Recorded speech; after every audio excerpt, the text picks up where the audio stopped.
нас в стране сегодня действительно очень радостное событие. До этого вот в начале 2020 года, вот как я сейчас отметила, в Бишкеке и в Аше было всего 2 действующие лаборатории.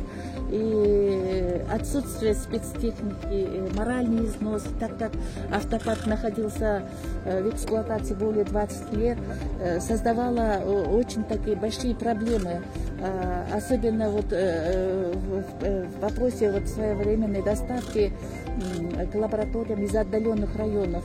И вот в рамках различных проектов и при поддержке правительства, и при поддержке доноров на сегодня уже создано 12 вирусологических лабораторий. Сегодня они успешно работают. Азыркы кездеги унаалар, мурун мына силер билип аткандар российский эмелер келип аткан нивалар. Эми үчүн дегенде биздин өлкөбүздүн 70%, 80% жанагы элдер жашаган жерлер тоо райондор. Ал жерден барып ПЦР тести, же болбосо ошол жерден эле эпидемиологический ситуацияны билиш үчүн мурунку машина жетпей калыш. Биз болсо ниваларды ана эң жакшы машина салып, азыркы кездечи 15 машина азыркы кезде келди, исламский бакка келди.